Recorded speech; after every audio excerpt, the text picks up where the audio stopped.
Remember Frank De Lima would go to school and go in on a putahan. I love Frank De Lima. Yeah.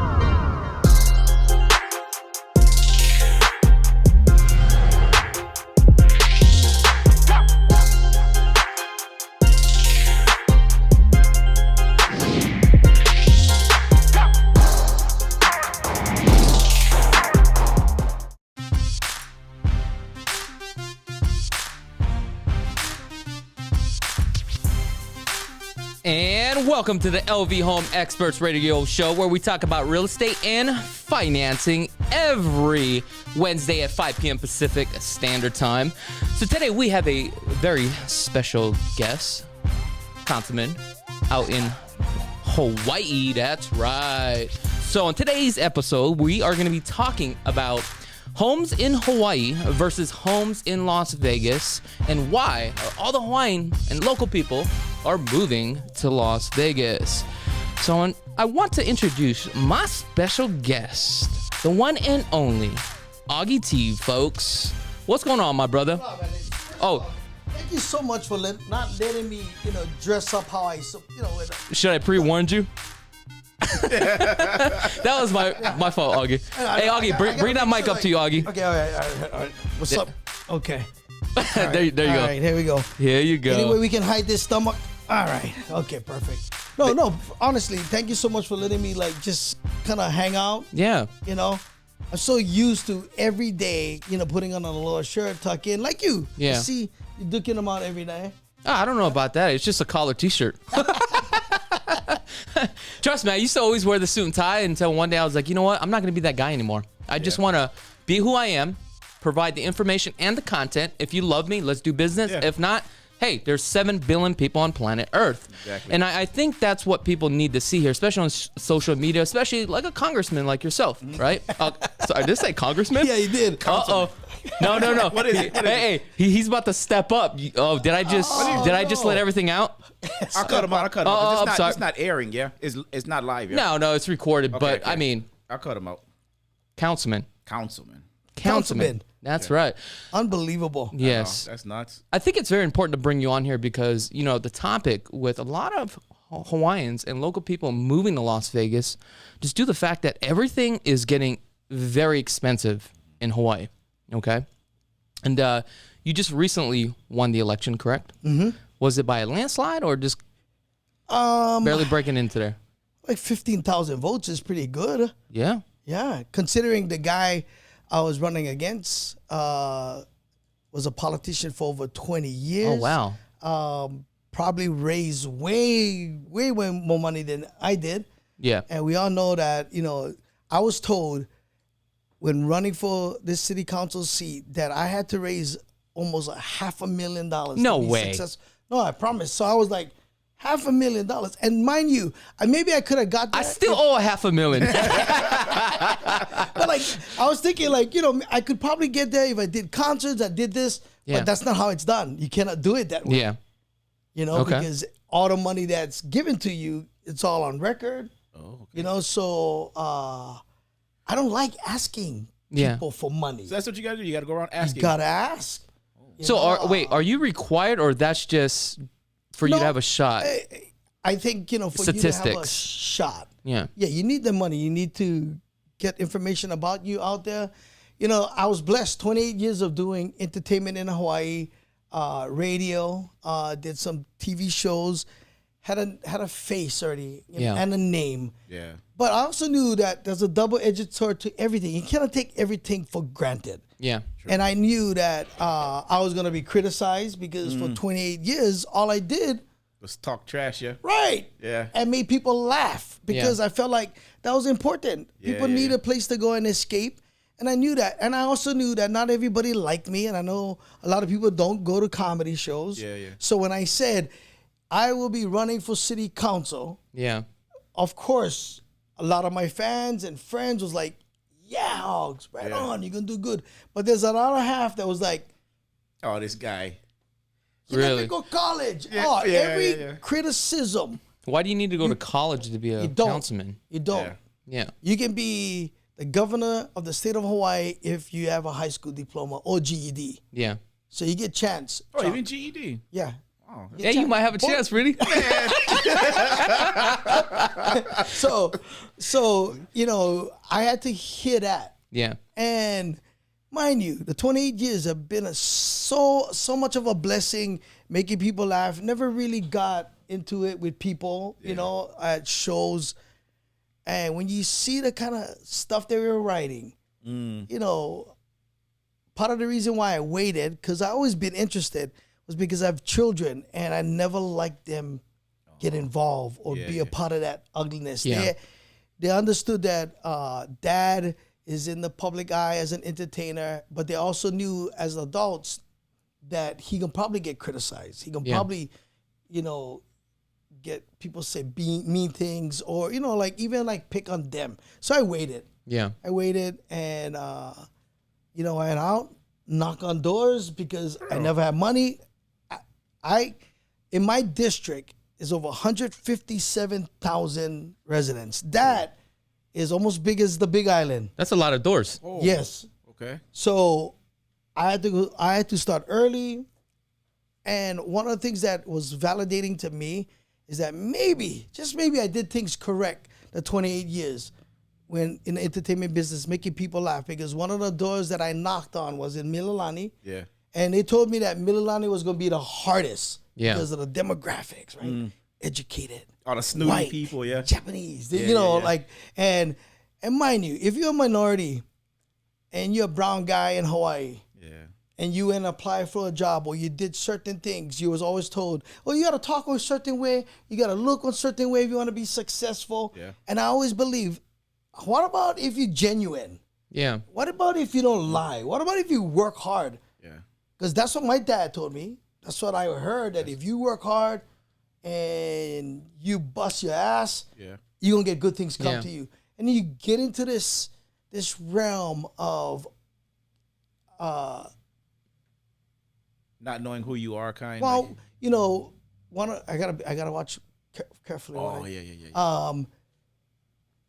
Doing radio or different marketing. Yeah. You're kind of restrictive on what you can say because you can say that one thing and it could literally hurt you politically. Correct. And I totally understand that. Yeah, part. I remember I would be sitting in discussion groups about sales. Yeah.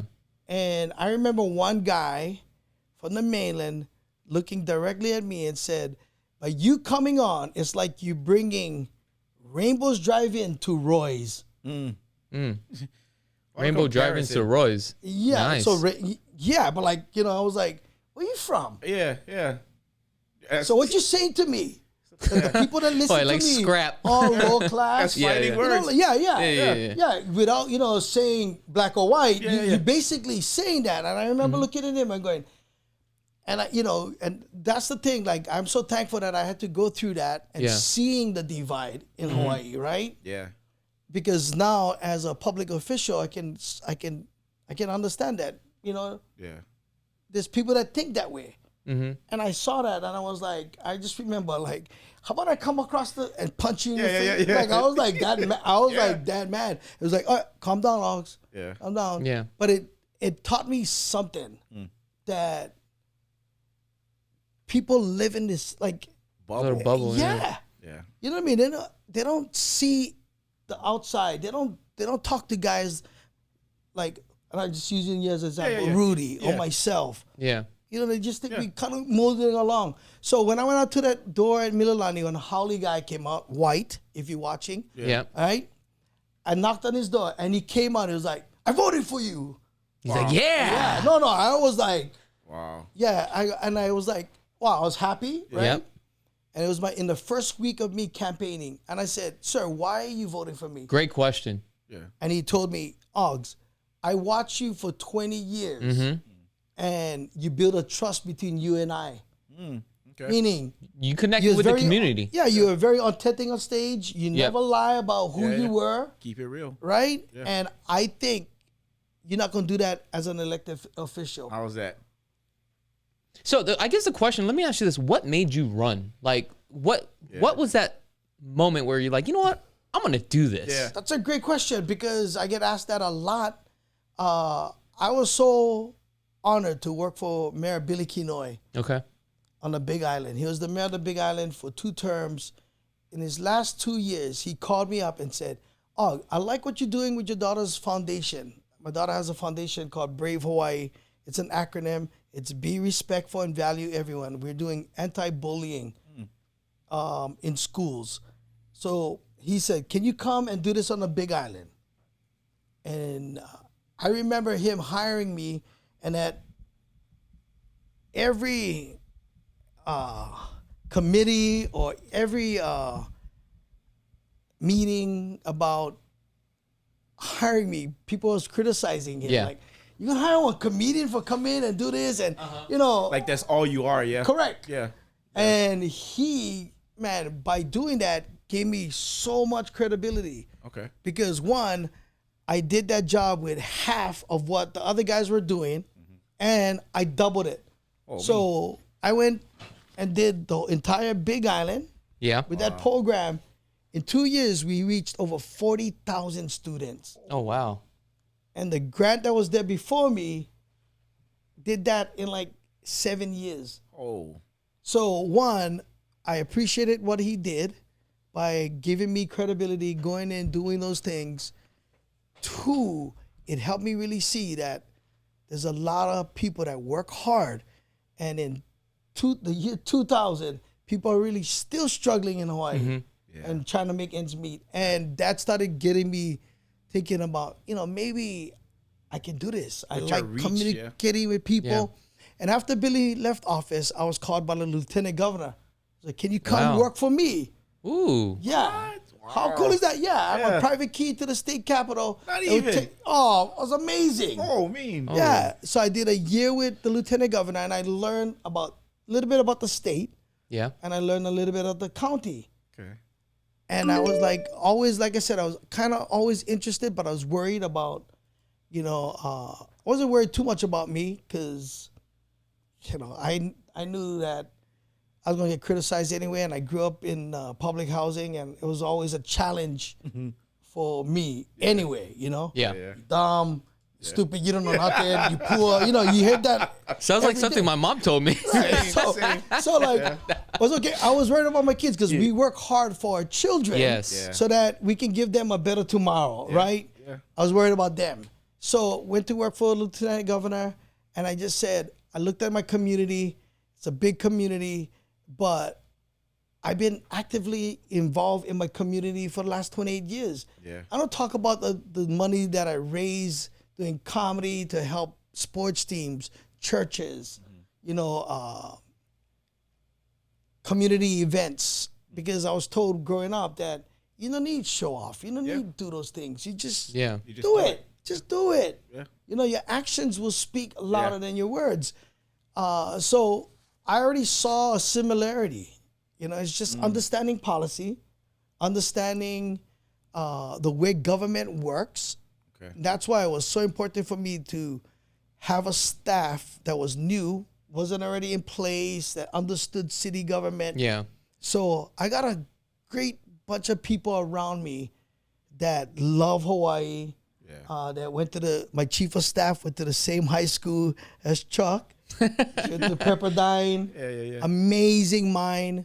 My director of policy, Polynesian girl, half Tongan, half Samoan, She the lawyer. muscle. She's the muscle. muscle, Oh man. Yeah. And then I get my director of communication, worked at Fox News. Wow. Was the person that drilling the city councilman Yeah. for almost 20 years. How did you find those people? How did you?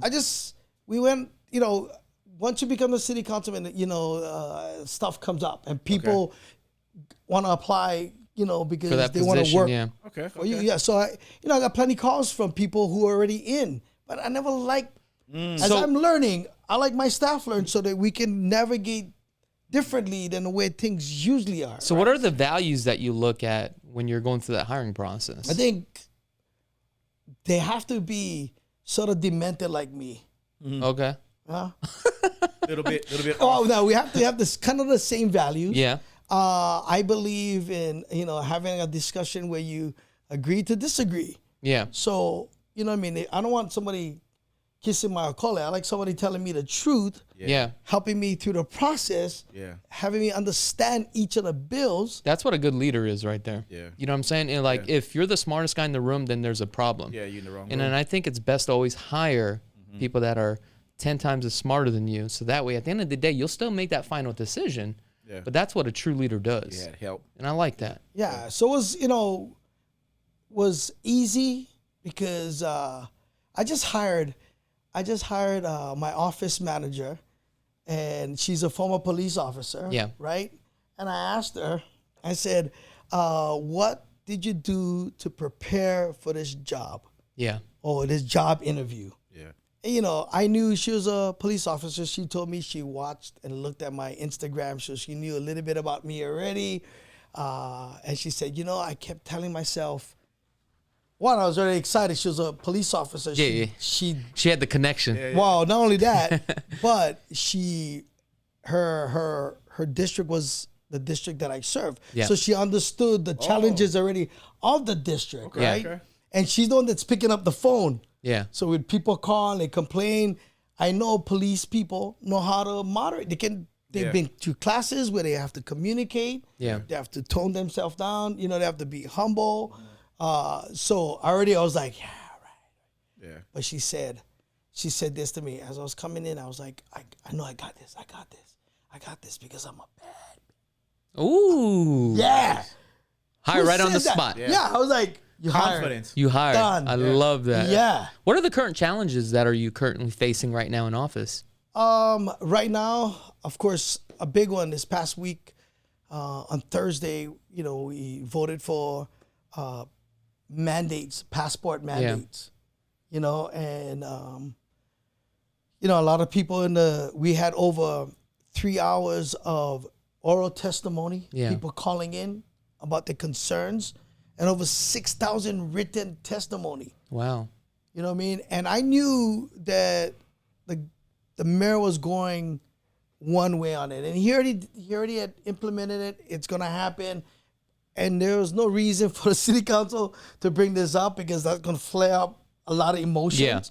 Yeah. You talk about a passport, it can look like government overreach, can feel like government overreach, and I grew up thinking that as American citizens, we have the right to choose. Yeah.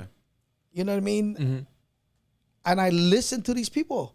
So I had to vote no because they took time out, Yeah. of their busy schedules. Yeah. And I listened.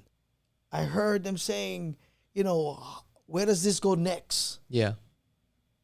Not everybody. So you're gonna have to have a passport to go into the office. Everybody in the office gotta get passports. Yeah. If not, they gotta go take tests. Yeah. Just so it didn't Such feel a right. Yeah. Touchy. How did Subject. that topic even come about? Like, how did that even get pitched? Well, because of the the infections. The amount of people now in the hospital. It's running rampant right now in Hawaii. Well, right? it's like that everywhere, right? Yeah. But I think at some point we all got to live with the virus. Yeah. It's gonna,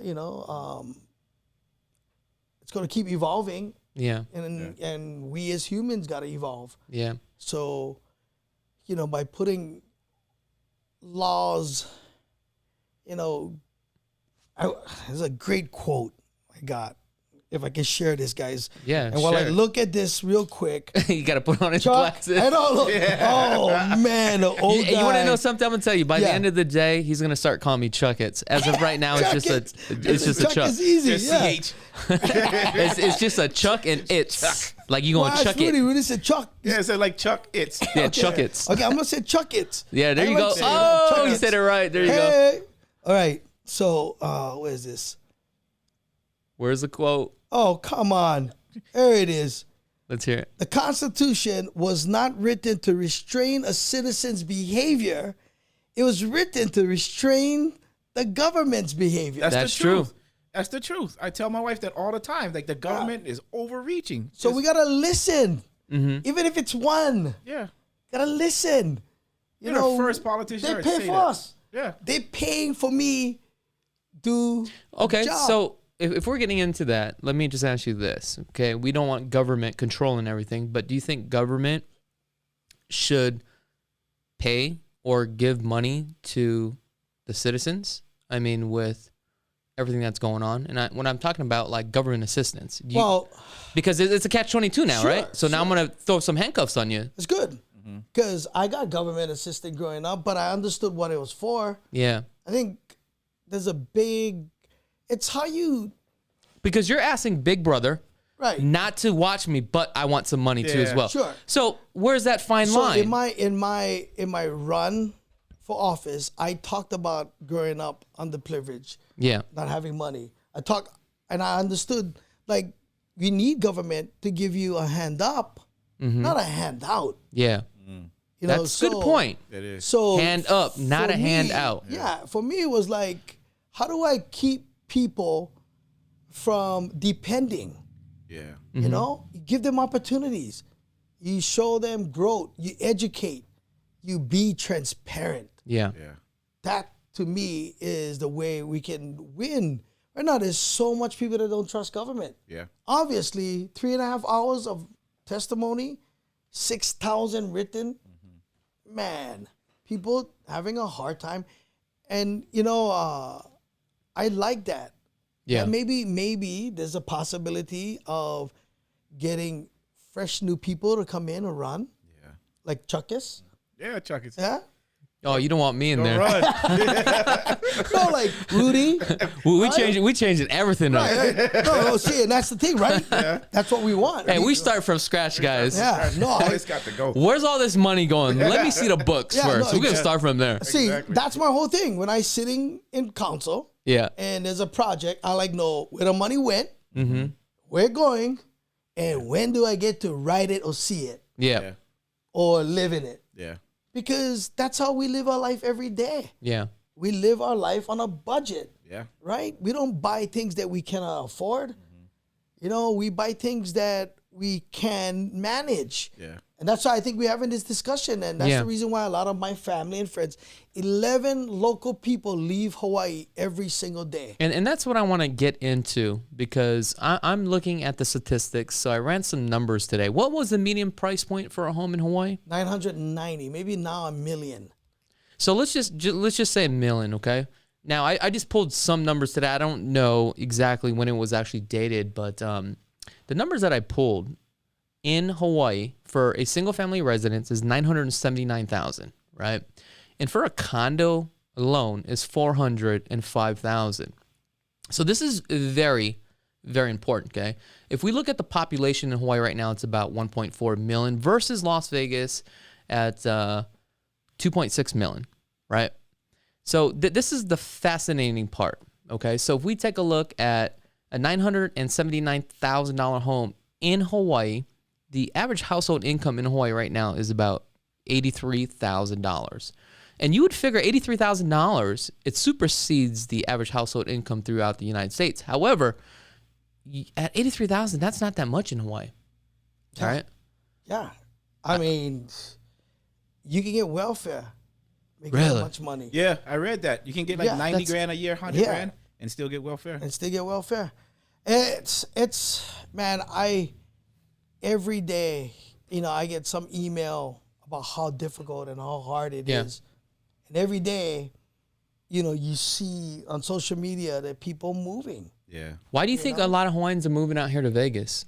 I think, well, one, it's been known for the last, you know, since I've understood what Vegas was, that people in Hawaii just love coming here, you know, and I think, you know, with the ability to work from home, Yeah. you know, it's going to make it a lot more easier for people to come because the cost of living, right? I can afford to buy a home. Yeah. I only pay 200 grand for my And, house. hey, if I go back to Hawaii, I'll just wait for a deal and then fly home. Hey, Yeah. you know? Yeah.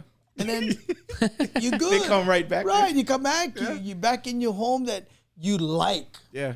that you love. You know, it's so cool. I'm watching the beginning, the opening, and they're flashing all those homes. Yeah. I don't know, but you remember when you were growing up and you were poor? Yeah. You'd go, that's my house. Yeah, That's my yeah, house. yeah. That's my house. Oh, that's my car. That's my car. Yeah. You know, I just started thinking about like, Yeah. because there's lots of beautiful homes and you know, the amount of money that we're paying for a $997,000 home in Vegas or in Hawaii. If I came to Vegas, because I'm watching you guys stuff. Yeah.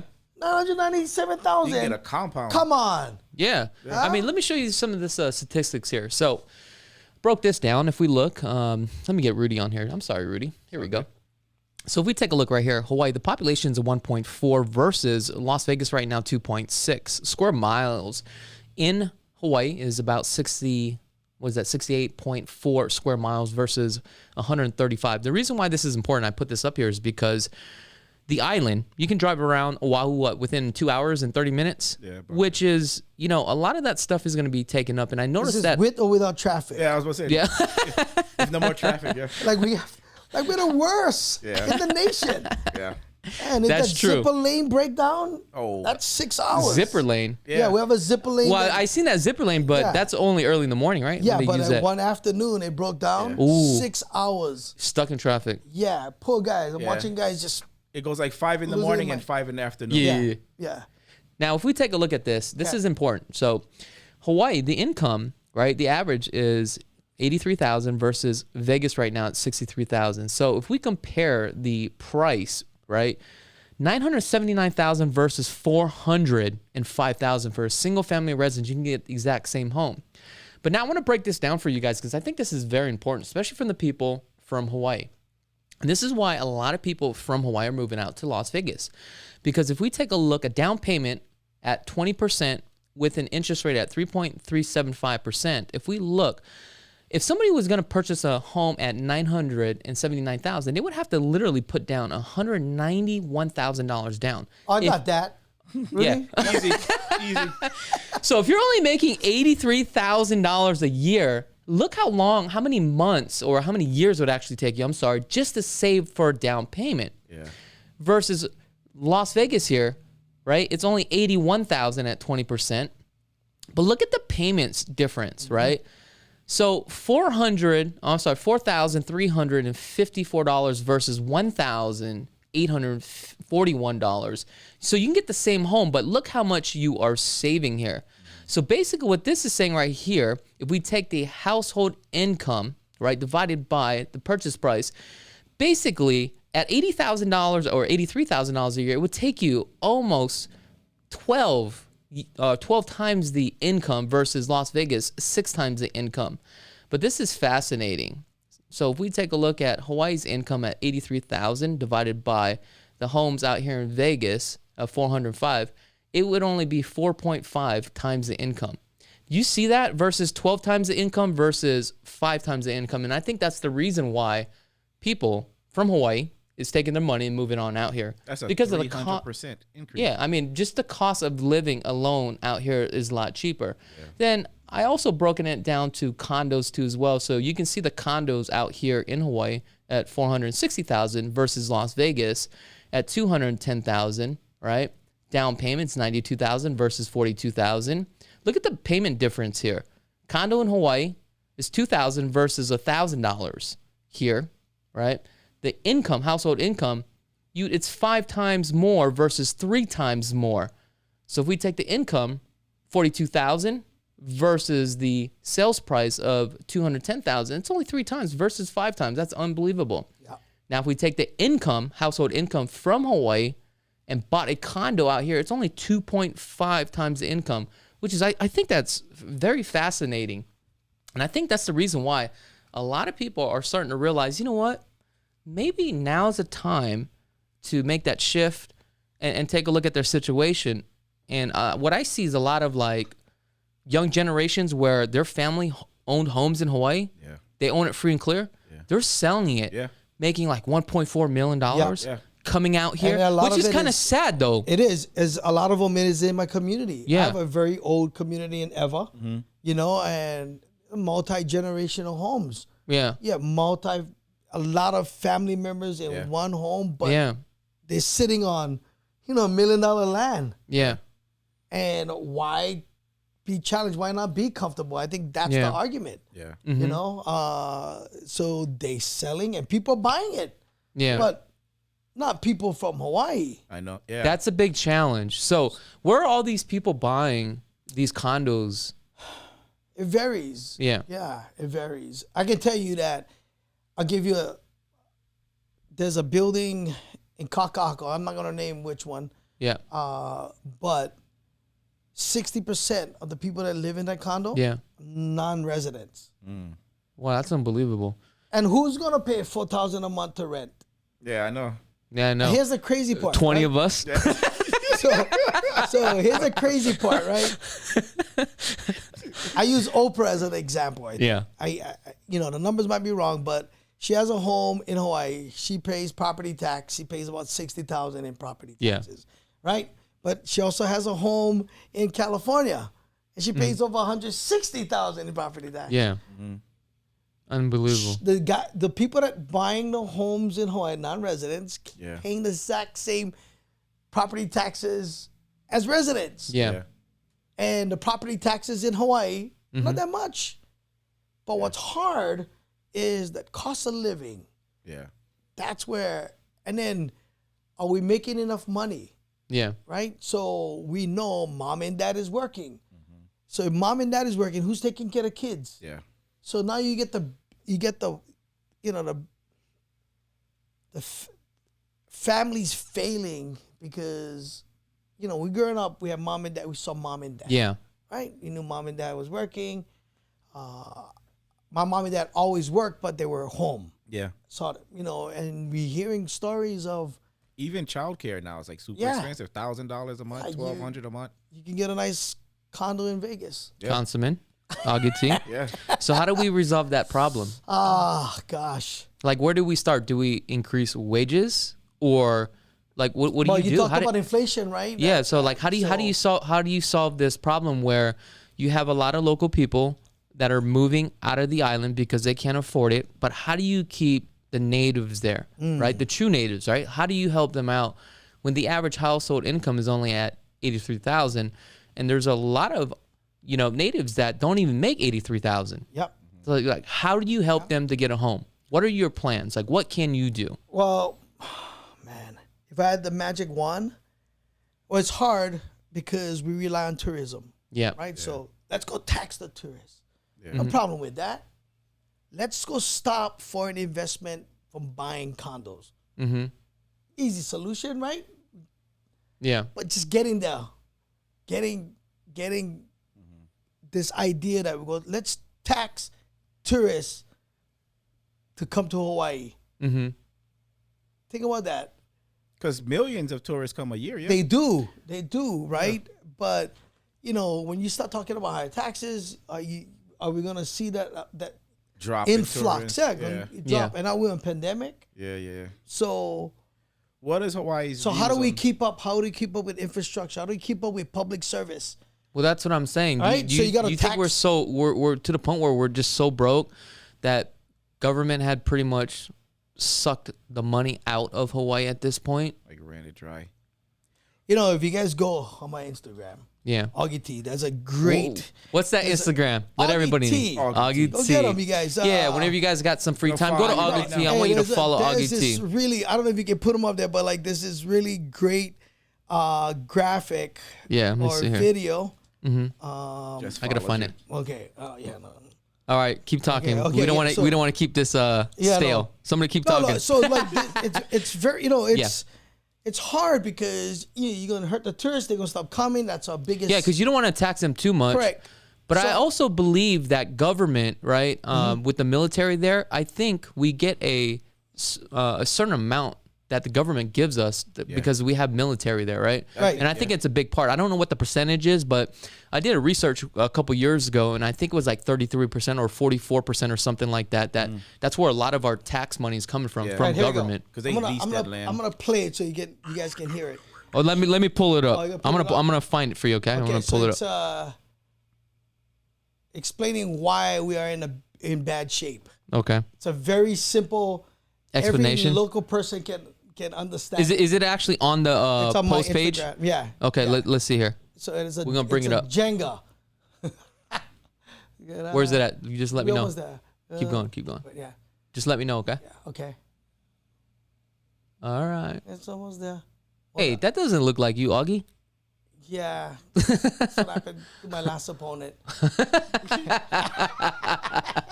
Okay, a little bit more. A little bit more? Yeah.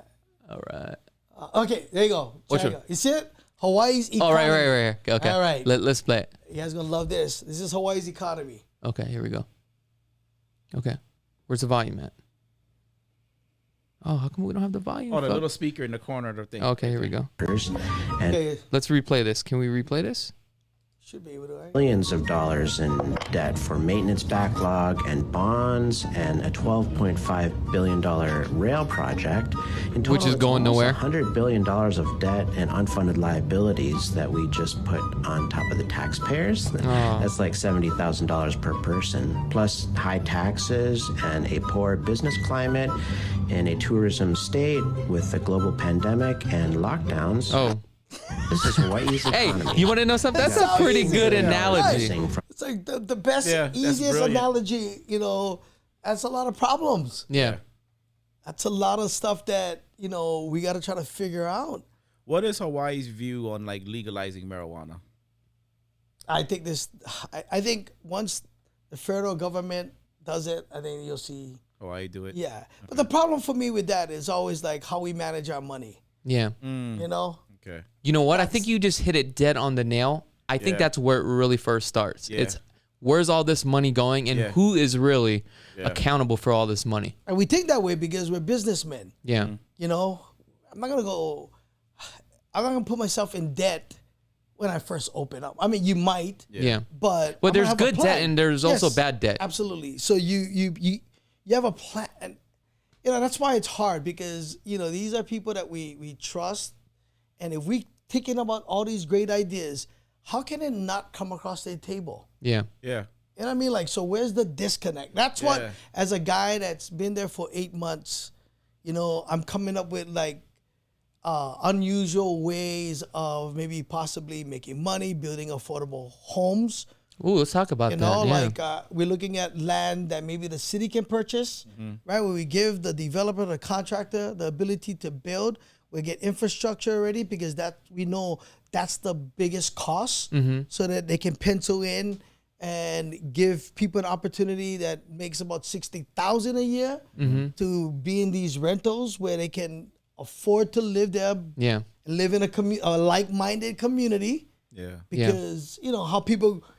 I don't want to build housing. Yeah. We have that already. Yeah.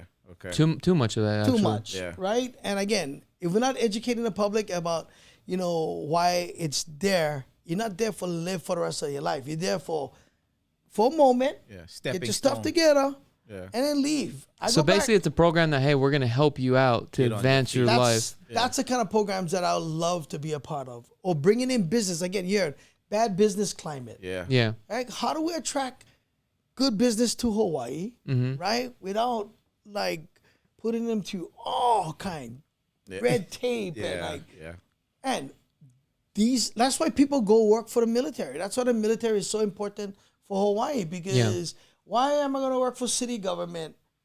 Well, I'm only going to get this much pay, right? And I'm just going along. And when you can go work for the military, you can work for some private business and make more money so you can take care of your family, So we got to make it pleasing and we got to make it like we short like over 2,000 employees in the city and county. Wow. Think about that. We're asked to go spend money on a rail project, right? But I cannot get people to cut the park's grass. That's the truth. Right? And that thing is not Clean even the done. bathrooms. Yeah, that's the truth. Hire more police officers. Hey, the good news is every 6 months when I go back, it's moving along shortly. They went 8 miles up the road. So you get that. It's $12 billion already. Yeah. We $3 billion in debt, Crazy. and we only at Middle Street. Yeah. The next 4 miles or the next couple of miles to Ala Moana gonna be double that. That was the easiest route to Kapolei. And I think what's happening too is they got to go back and start fixing some stuff because it's been so long. cracking It's like already. deteriorating, which is crazy. I think that was a bad deal, and I think they did that because of traffic, right?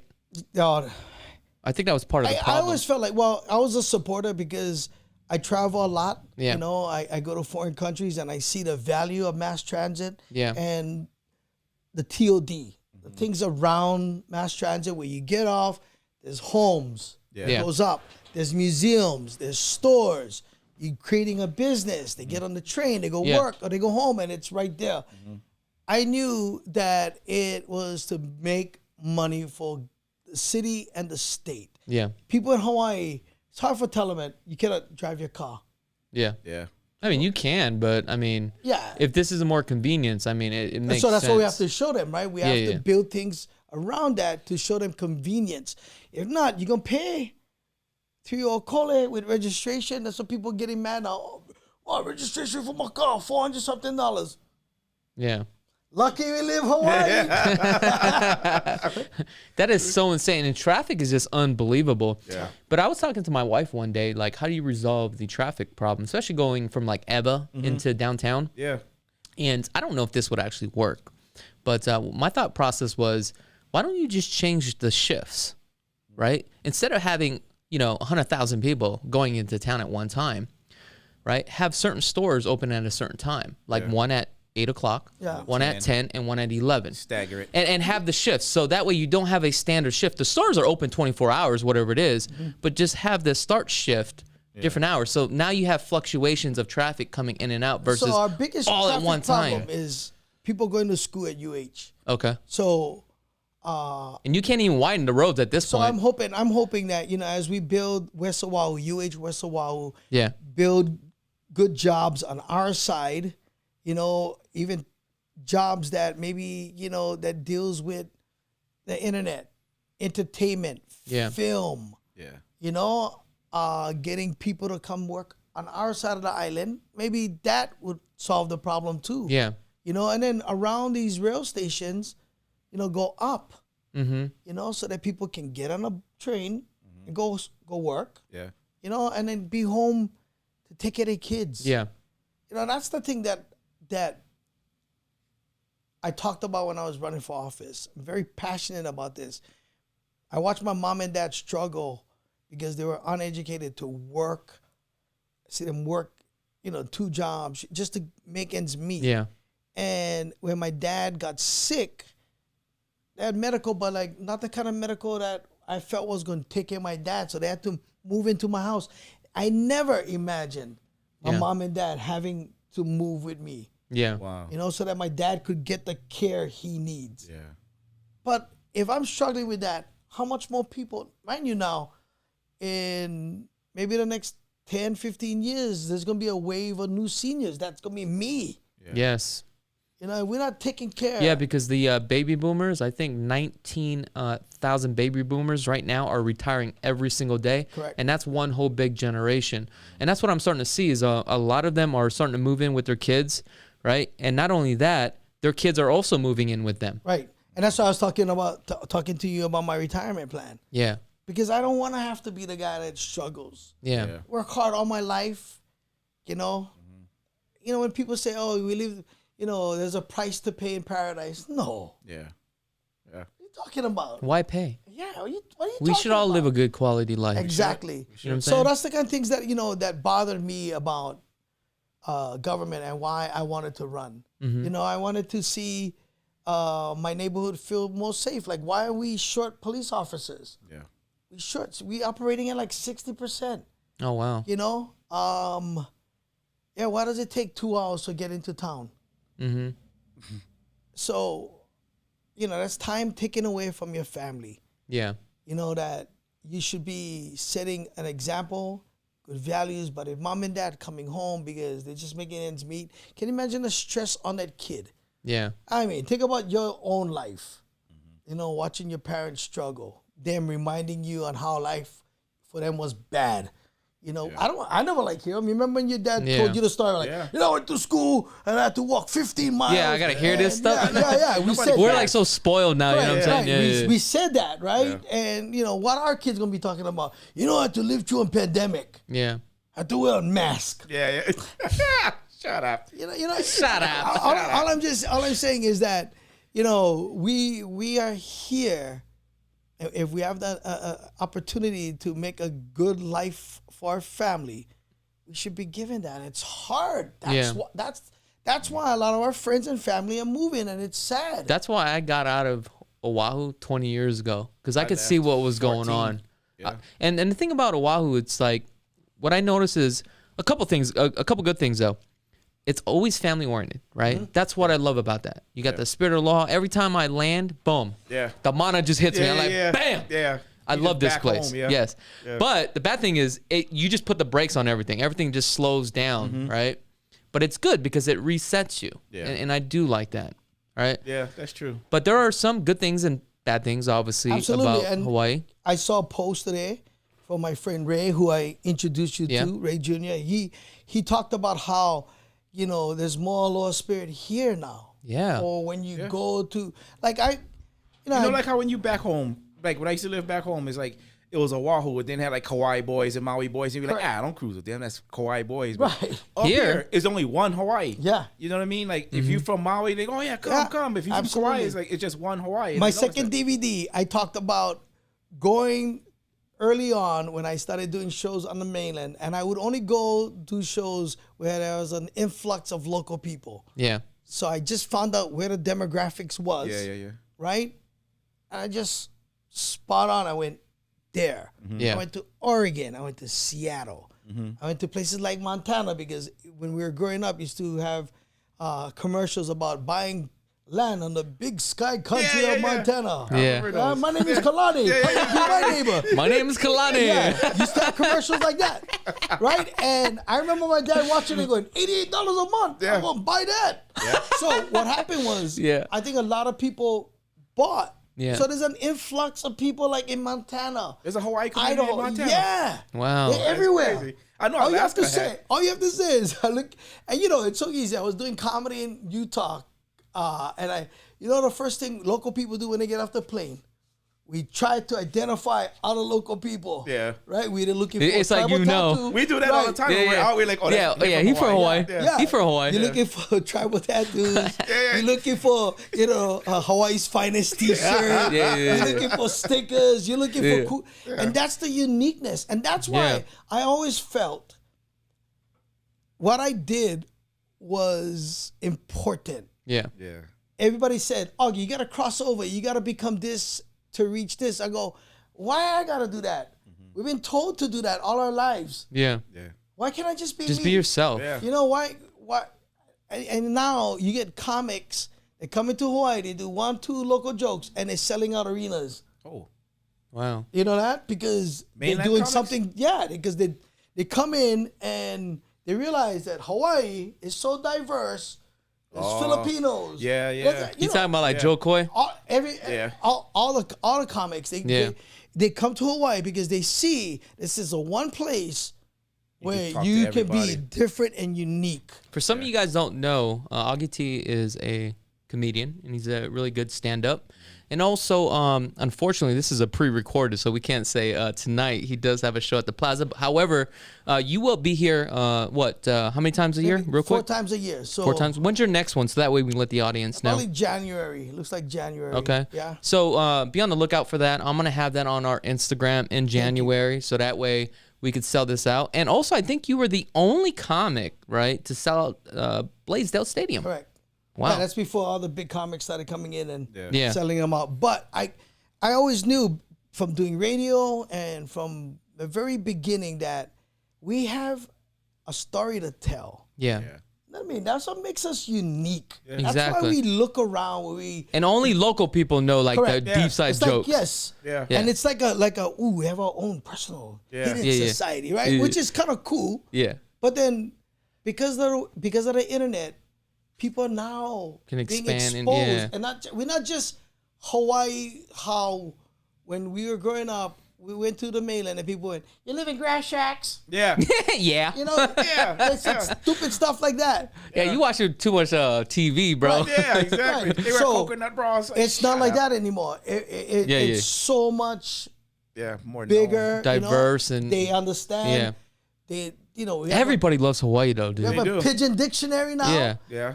So I knew that. I'm like, why do I have to be like everybody else? Why can't I just be myself? Me? And even if they don't understand, who cares? Who cares? Go find out. Go Yeah. learn. I gotta learn. I gotta learn about your English. Yeah. I gotta learn about your culture. Yeah. Why not learn about ours? Yeah. So, I did that early on, and I knew like coming here was gonna make me money to take care of my family. I can always do comedy in Hawaii, but coming to the mainland, right? Yeah. And because the Coconut Wireless go out, Yeah. they're coming. Even if it's not the pack out, they're That's gonna true. come.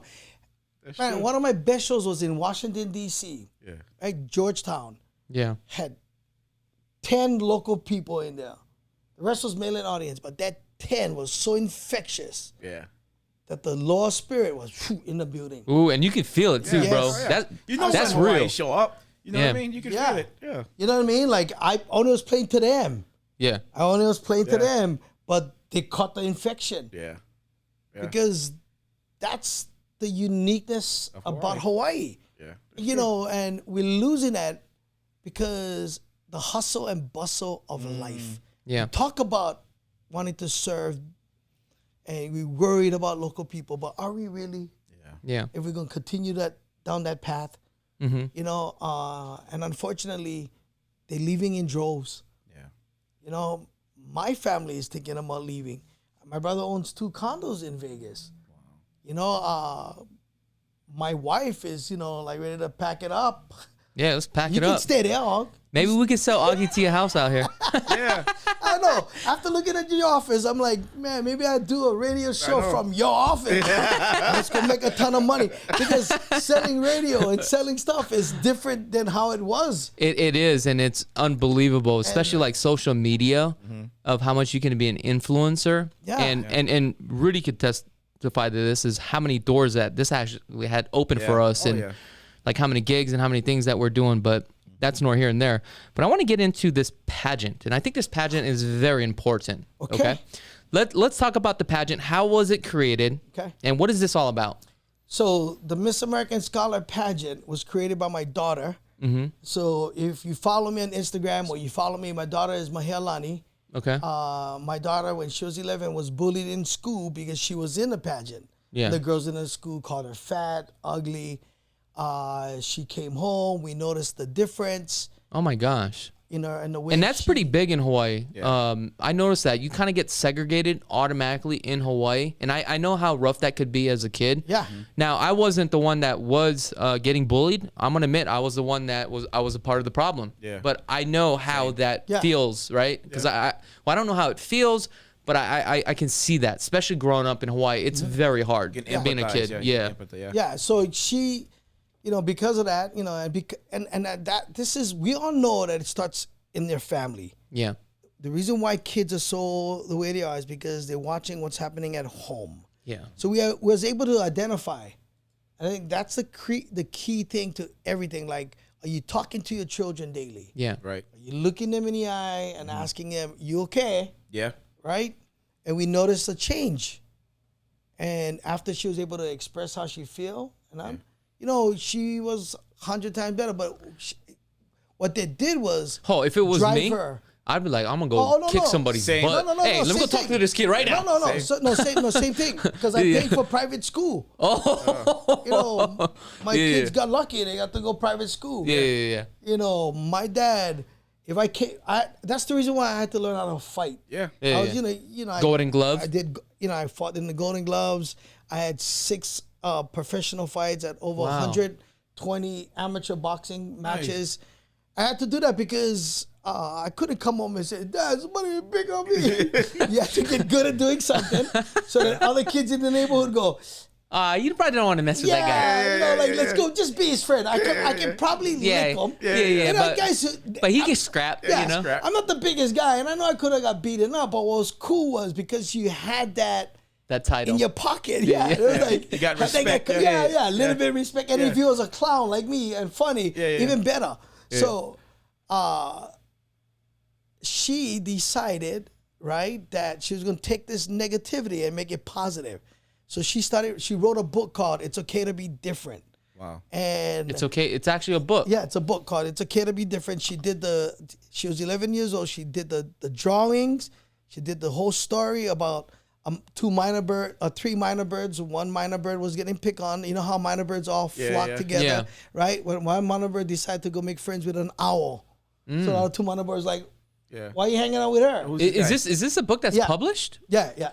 Okay, so what I'm going to do is later on, let me know what the link is. I'm going to have this and the link in the description below, guys. So it's e-commerce now. You got to get it through me. Okay, so then what I'll do is I'll get that link. We got to take out the middleman. Yeah, okay. There you go.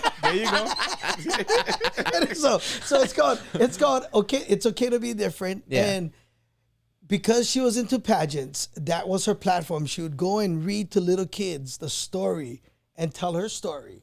And then pretty soon people were like, you have anything for middle school kids? That's when she looked at me and said, can you help me?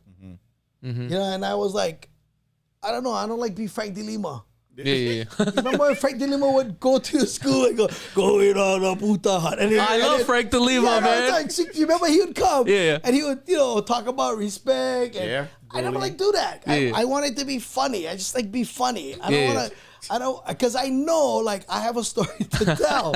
I just never because the more you're accountable to your life. Yeah. The more relatable. Yeah, and the harder it gets to write comedy. Yeah. Because when I look at something bad, I go, how do I make this funny? Yeah. Now, when I look at something bad, I go, how do I prevent that? Yeah. Because the more your life changes, right? Yeah. Your ideals.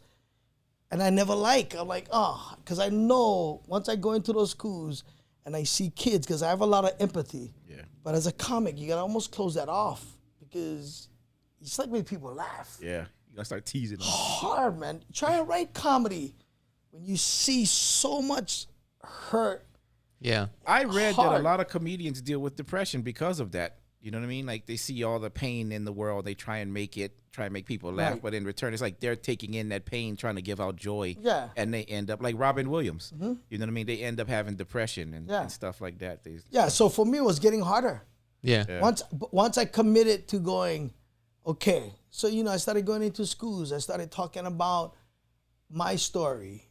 And I started talking about, we went from middle school and then you guys have a high school program? And in the high school program, I just talked about making right choices. Yeah. I told a really, truthful story about making a bad decision to have sex. At a young age and not using protection. That's a big thing in Hawaii. I noticed there was a lot of my friends. They had kids. I mean, literally kids having kids around 16, 17. Yeah. I was a 16-year-old dad. Oh, wow. Yeah. And I tell that story on how I had all this opportunity, winning the Golden Gloves, a free ride to Saginaw University to go box. Yeah. And all that stopped in a moment. Yeah. Because of a decision I made that Could have been better. Yeah. Could have been done correctly, right? So now I'm talking to high school kids. Now they're seeing the effectiveness of a program. My daughter's winning awards. The Princess Diana Bullying Award. She's getting an opportunity to speak at the United Nations about bullying. Oh, nice. So that's good stuff. Yeah. So she was the one that really pushed me to go run for office. Wow. So there's the side of me that was interested, but she said, Papa, you could use a celebrity and, be a celebrity and, show up to different places in Hawaii and people go, hey, look, there's Augie T. Yeah. But she knows I'm not that person. I don't walk around, like, hey, I'm Augie T in Hawaii. I'm that everyday guy that worked hard. And that's what I like about you, and thankful for this opportunity, right? Yeah. So she said, why not use that as an influence then? And I was worried. I grew up with dyslexia. Yeah. I grew up with ADHD. I have every challenges that you guys have watching. Yeah. You know what I mean? Wow. So I knew that all was going to come out. Yeah. And this is where belief, encouragement, facing fears, all come into play. You know what I mean? Like, what's going to challenge you to step outside the box? Yeah, outside your comfort zone. Yeah. Yeah. And this is really outside my comfort zone. Yeah. You know, like you, I did it. The first 3 months, I was wearing ties, coats. I never went outside. Yeah. I wasn't wearing shorts. Yeah. I was wearing I told my wife, wait, hold on, we're going to store. I got to put on my long shirt. I put on pants. I got to put on shoes. Because that's what they tell you. Yeah. Really? Oh, well, you know, Just you gotta like that. you gotta look a certain way. Yeah, you know, yeah. It's the propaganda. Yeah. Social media. That's what it does to you. Okay. Well, you know, even when things were done for so long, there's a stereotype of what a public servant's traditional. supposed to look like. Yeah, right? exactly. True. So, you know, after a while, I went, Nah. let's just be me. Yeah. And that's the reason why you won. Yeah. So, you know, it's living your true self every day, right? I think It's actually super harder than you important. think. Yeah. too. No. In certain circles. At the end of the day, bro, like, you gotta sleep. True. You know what I mean? You gotta That's you true. gotta sit there. And I like to sleep. I don't like feeling like I have anxiety or, man, did I sell myself out? Yeah. Where did I compromise? Yeah. You know, 53 years on this planet, I did a lot of compromising, and instead of trusting my gut instinct, you know, That's true. and I can see that's true. So the pageant that you have Yes. now that's going on, what age group? so is it the goes from pageant? 4 and above. Thank you for bringing me back on track. Love it. That's a sign of a true host, navigator and leader right there. Yes. So 4 years and above, and it was created because my daughter wanted to go get away from the stereotypes of pageants. Yeah. You know, and I always found it yucky when she was 15 in a bathing suit. Yeah. Being True. judged by- It's creepy. Yeah. Yeah. Yeah. So It's like Uncle Good Touch. no, I always felt like, you know, so when she decided to create Miss American Scholar with the help of my wife and I was like, we can do this, right? So it's all based on scholarships, right? And dreaming about tomorrow. Yeah. What tomorrow gonna look like. Yeah. You know, so we don't have, you know, the bathing suit runway. We have the dream job runway. Nice. To these girls who say, oh, I want to be a veterinarian. Go Nice. bling out your veterinarian suit and Yeah, tell everybody why you I like that concept. I think that's empowering dope. Women. Yeah. That is dope. And then, you know, in their interviews, because that's where most of the points are come from, it's based on their dream board. Yeah. A bio, right? That the judges ask. We like know if you wrote them or your parents wrote it. Yeah. Right? And you know, so these girls learn how to, you know, eloquently talk if they were in an interview. Yeah. Because I think my daughter, every job that she applied for after she was able to work, she got, like the first time. Yeah. Because she dressed up correctly, because she knew she had to dress up like a business. That's a brilliant idea. Yeah. That's really good. Yeah, so... Because you're literally prepping these They kids. should actually teach that in school. Yeah, I actually like that. That's a great concept. Yeah, so, you know, parents, the state pageant in Hawaii is only $300. Mm-hmm. You win, you go to the nationals, and, you know, we take an entry fee of the nationals. And we have our nationals in Florida, July 4 to the 11th at the Swan and Dolphin Resort, on Disney Swan and Dolphin Resort. Okay. So if you're interested in doing that, you can Click right on now the we take link, it- yes. description below. Yeah. We'll you have that plug in. We would love to have pageants in every state, but unfortunately we don't have directors. So we're looking for directors. But if you want to take an at-large title, Yeah. so you're a senior in high school, take an at-large title, you want to be Nevada, you can click on Nevada and take the Nevada title and compete at nationals. That's cool. Yeah. It is. Yeah. Now, with the pageants, do you have like anti-pageants? Because 15 years old, that's too young for me. You got any pageants that So like we 30? we have. Okay. The best one, I think the one division that is awesome and that we get a lot of great response is the age group of girls 19 and above with kids, previously married or divorced. Okay. Yeah. That's the antis. Yeah. Exactly. The ones who still think, I get them. I get them. Or, you know, girls that, you know, that got pregnant Yeah.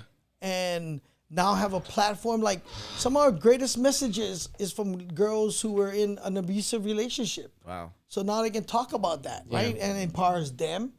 It educates the public. Exactly. Oh, I love that. Yeah. So we have a division we have a division for girls like that. Okay. So it's, you know, we try to get. I'd love to see that. Yeah. I judged one pageant called the Bully Pageant. Yeah. It was called the Bully Pageant for a reason. Was pit bulls. Was on Kauai. Oh, wow. Yeah, and man, I've never seen anybody like milk a goat. What? Really? Yeah, so this was like That was their Just for challenge. real? it was like a theater pageant. Yeah, Just for real? yeah, it was a pageant on Kauai. I was like, that was like the best pageant ever. Have you considered a Mahu pageant? Oh, then my sons would have to. It's gonna be biased because like no, I bet you that would be kind of it's cool. huge. Yeah. It's huge in Hawaii. Hotel Street. They have Hotel It Street. was on the tip of my tongue. Well, oh gosh. Anyway, in Hawaii they have the biggest gay pageant. Yeah. Huge, like 3,000, 4,000 people come. Where's it, like in a parade? It's usually at the convention center. okay. And my cousin, who lives in New York City, was one of the very first queens. Oh, wow. Yeah, you look at my cousin, kind of like J-Lo. Hey, you know what's crazy is that when I first got here, I didn't really know anybody. So I was hanging out with this dude, and you know, he had a boyfriend and stuff like that. But I didn't know anybody. He's like, "You want to go to a gay club?" I'm like, "Gay club?" Yeah. I was like, "Yeah." I went there, and I was like, "Oh shit, this kind of fun." I started like, "Oh yeah." But what's crazy is that nobody hit on me. Yeah. Because they know. They know. Yeah, And next thing you know, I'm like, man, I started getting like insecure about myself, and I started getting offended, ugly like or something. Yeah, it's like, hey, why is it nobody hitting on me? No, But it's they good fun, man. I'm telling you, dude. Yeah. That's why I enjoyed. I'm so thankful that I have two gay sons Yeah.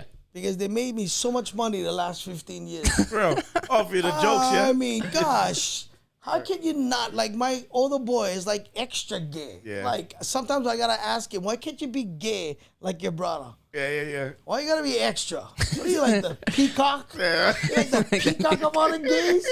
Like, I cannot ask him for do anything. He'll do it, Yeah. but the way he wanna do it, right? Oh, yeah, So yeah. you go cut the grass. The extra flamboyant. Oh, bro, he's like, he's duking it out. His shirt tied Yes, over. and he's rocking the yard. Yeah, all my neighbors with their cameras out, like, oh look, Like he's on a Augie. runway, yeah. Yes, yes, music playing loud. I haven't washed my car. Oh, yeah. He's spinning around soap Oh everywhere. my gosh! Like, come on, son. Damn it. I remember one Father's Day show I did. Yeah. Oh, it was so funny. Like, I did so much things that was like so out of the box. Like, I was the first guy to really have a transvestite on my TV show. Yeah. And people got mad. Really? I had a guy call me up and go, "Hey, tell that guy put bra." I go, "He's a man." He's a man. Hey, put bra. so like, that's how far back. I've had every color. I don't care. Just they make me laugh. Yeah. And they can take a joke. Yeah. They've been verbally attacked all their life. They're tough and they can scrap. Yeah, that's the last thing you Yeah. like do is like, Yeah. yeah, and that's why I taught my kids how to box too. Yeah. Because I knew it was gonna be tough. I sat them down and said, "You guys know how difficult this gonna be, It's right?" going to be, yeah. Yeah, but like that's okay. Yeah. Yeah, it's like, That's okay. You know what's crazy is I think I was in high school, and there was this gentleman. His name was Bernard, and he was part Samoan and part Hawaiian. And once you have that two mixed breeds, I mean, this guy was built like King Kamehameha. Yeah. And he took me under his wing. Not like that, you know what I'm saying? But, we became pretty good friends. And I remember somebody was teasing me. And, like, they always have that, "Hey, how's everything going?" That soft voice. Somebody said something, and I've never heard a voice like this before. He turned around and was like, what's up, man? You want to do something? Yeah. And I just died like cracking up. I couldn't believe it. They can scrap. But yeah, they could scrap. You know what I'm saying? I guess you have to have that tough skin too. And, It's crazy. It's accepted because Well, now in society it's accepted. Well, Back then it was a little bit harder. right. You Well, know what I in mean? Polynesia, like in a Polynesian community, and even in the housing, because there are a lot of Samoan people that lived in my neighborhood. Yeah. It's very accepted. Yeah. You know, so they call it fafafinge. Yeah, yeah. It's very, very accepted, and we knew like, don't mess with them because They gonna scrap. yeah, they will, yeah. So I just knew because it was gonna be tough. It's not because they're gay. It's just there's not everybody's open-minded. Yeah. We still live in a society that looks down. And, Yeah. But I think we're starting to come through that generation Yeah. now where it's acceptable and it's okay. It is acceptable. I just remember, back in the early 90s that It was super hush hush. yes, right? it was. And the parents didn't want their kids to be open like that. Yeah, no, when I first did that first joke at the Hawaii Theater like 17 years ago, Yeah. man, people lost their mind. Oh, really? You got Oh, criticized, huh? I have that DVD. Yeah, I had even the gay groups got mad because they thought I was teasing. So I had to, if you get the extras, if you watch the extras, my son came on and goes, "My dad." Yeah. Yeah. Then they went, "Oh, okay. Okay, Oh, that's yeah, we're good. good. Yeah, yeah, We're yeah. good. Oh. Sorry, Augie." You validated now. Oh, you got your Yeah. free pass. Man. Yeah, and that's the thing. Like, a good comic will expose every part of his life. Yeah. Because when is you real. go and watch the show, you can tell by the guy's Yeah, lying. faking it, yeah. You can tell, right? he lying, When you yeah. get clients come in Yeah, yeah. and they talking and you listen. Hey, I know you ain't got money. Stop yeah. talking like you got money. lying. You lying. I mean, we know, right? And Oh, so- you got bad credit. Yeah, yeah, So, yeah, yeah. I know if it do, if You it, like profiling. 640. Yeah, 640. yeah, That's funny. yeah, man. So, I knew it was gonna be tough, but I'm proud of them. And I'm proud of all my kids because they're living their true life. Okay. Yeah. Now, we are into this probably about an hour and 15 minutes. Is there Dang. anything that you want to plug in? I'm going to have all the links in the description below, guys. So, Augie, I want you to give me all the links so that way we can promote every single cause out there. right? AugieT.com, MissAmericanScholar.com, BraveHawaii.org, and I think you're trying to get some land too, right? yes, well, that and message me and let me know if I should move to Vegas and come work here. With Chakits. With Chakits, I said Chakos. Oh man, Guys, thank you so much for tuning in. I really do appreciate it. If you guys haven't had a chance to subscribe to this channel, go ahead and click that subscribe button. Also, what we're gonna do today is the average household income versus Honolulu versus Las Vegas. What we're gonna do right after the show is we're gonna go take a look at some properties for Augie T, so that way he has a general idea of what the difference between 900,000 and 405. So if you guys want to check out that video, check out our new second channel, Chakits Krulsawat at 2.0.